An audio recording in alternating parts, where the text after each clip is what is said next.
65वां अध्याय। श्री बलराम जी का व्रजगमन।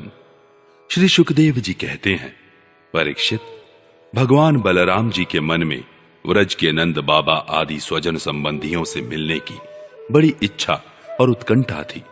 अब वे रथ पर सवार होकर द्वारका से नंद बाबा के व्रज में आए। इधर उनके लिए व्रजवासी गोप और गोपियां भी बहुत दिनों से उत्कंठित थीं। उन्हें अपने बीच में पाकर सबने बड़े प्रेम से गले लगाया। बलराम जी ने माता यशोदा और नंद बाबा को प्रणाम किया। उन लोगों ने भी आशीर्वाद देकर उनका अभिनंदन किया, यह कहकर कि बलराम जी, तुम जगदीश्वर हो, अपने छोटे भाई श्री कृष्ण के साथ सर्वदा हमारी रक्षा करते रहो। उनको गोद में ले लिया और अपने प्रेम आश्रुओं से उन्हें भिगो दिया।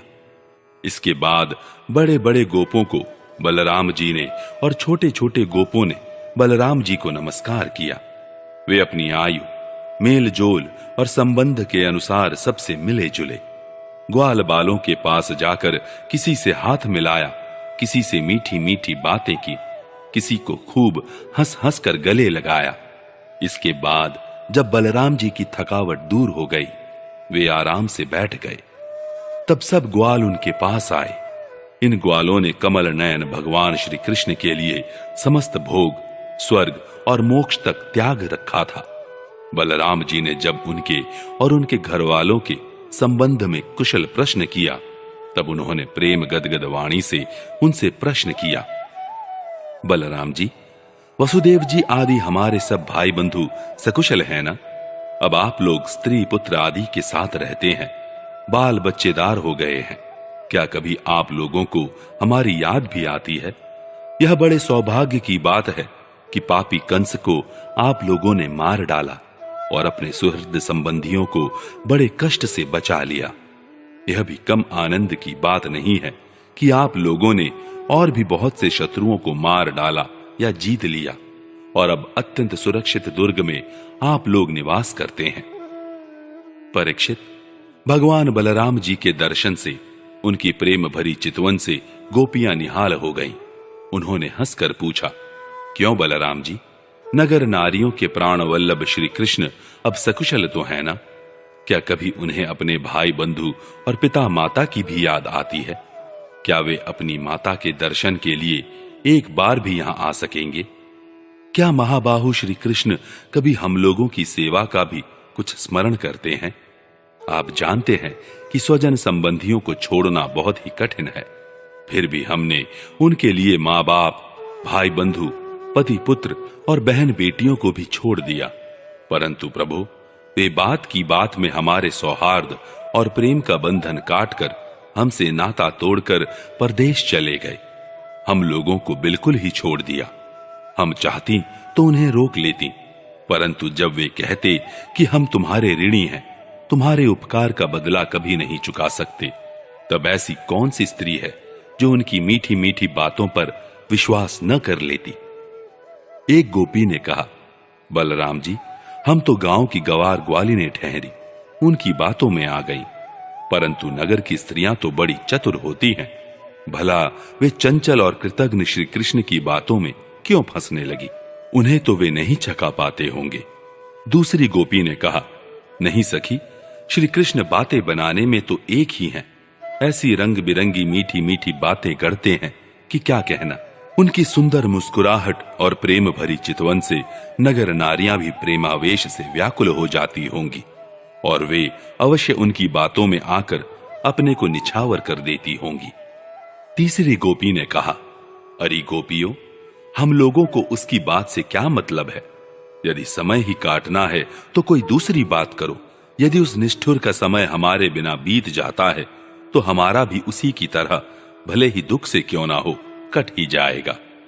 अब गोपियों के भाव नेत्रों के सामने भगवान श्री कृष्ण की हंसी, प्रेम भरी बातें, चारु चितवन, अनूठी चाल और प्रेमालिंगन आदि मूर्तिमान होकर नाचने लगे। वे उन बातों की मधुर स्मृति में तन्मय होकर रोने लगी। परीक्षित, भगवान बलराम जी नाना प्रकार से अनुनय विनय करने में बड़े निपुण थे। उन्होंने भगवान श्री कृष्ण के हृदय स्पर्शी और लुभावने संदेश सुना सुनाकर गोपियों को सांत्वना दी। और वसंत के 2 महीने चैत्र और वैशाख वहीं बिताए। वे रात्रि के समय गोपियों में रहकर उनके प्रेम की अभिवृद्धि करते। क्यों ना हो, भगवान राम ही जो ठहरे। उस समय कुमुदिनी की सुगंध लेकर भीनी भीनी वायु चलती रहती। पूर्ण चंद्रमा की चांदनी छिटक कर यमुना जी के तटवर्ती उपवन को उज्जवल कर देती और भगवान बलराम गोपियों के साथ वहीं विहार करते। वरुण देव ने अपनी पुत्री वारुणी देवी को वहां भेज दिया था। वह एक वृक्ष के खोड़र से बह निकली। उसने अपनी सुगंध से सारे वन को सुगंधित कर दिया। मधुधारा की वह सुगंध वायु ने बलराम जी के पास पहुंचाई, मानो उसने उन्हें उपहार दिया हो। उसकी महक से आकृष्ट होकर बलराम जी गोपियों को लेकर वहां पहुंच गए और उनके साथ उसका पान किया।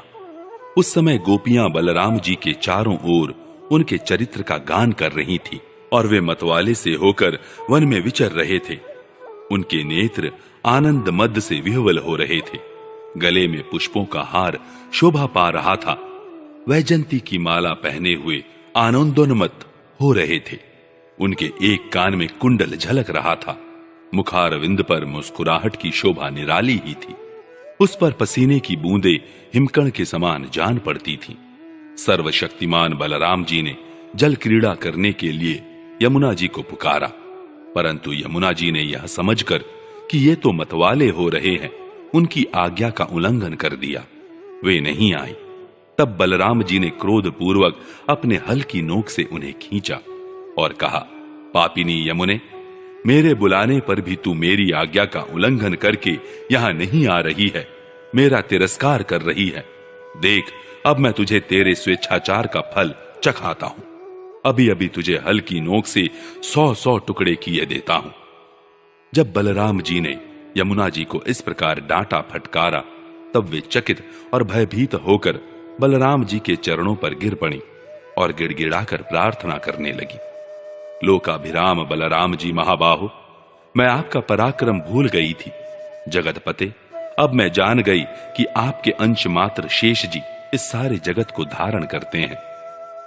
भगवान, आप परम ऐश्वर्यशाली हैं। आपके वास्तविक स्वरूप को न जानने के कारण ही मुझसे यह अपराध बन गया है। सर्वस्वरूप भक्तवत्सल, मैं आपकी शरण में हूं। आप मेरी भूल चूक क्षमा कीजिए, मुझे छोड़ दीजिए। अब यमुना जी की प्रार्थना स्वीकार करके भगवान बलराम जी ने उन्हें क्षमा कर दिया और फिर जैसे गजराज हथिनियों के साथ क्रीड़ा करता है, वैसे ही वे गोपियों के साथ जल क्रीड़ा करने लगे। जब वे यथेष्ट जल विहार करके यमुना जी से बाहर निकले, तब लक्ष्मी जी ने उन्हें नीलांबर, बहुमूल्य आभूषण और सोने का सुंदर हार दिया। बलराम जी ने नीले वस्त्र पहन लिए और सोने की माला गले में डाल ली। वे अंगराग लगाकर सुंदर भूषणों से विभूषित होकर इस प्रकार शोभायमान हुए, मानो इंद्र का श्वेत वर्ण ऐरावत हाथी हो। परीक्षित, यमुना जी अब भी बलराम जी के खींचे हुए मार्ग से बहती हैं और वे ऐसी जान पड़ती हैं मानो अनंत शक्ति भगवान बलराम जी का यशगान कर रही हो।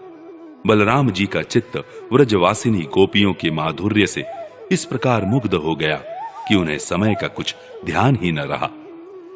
बहुत सी रात्रियां एक रात के समान व्यतीत हो गईं। इस प्रकार बलराम जी व्रज में विहार करते रहे।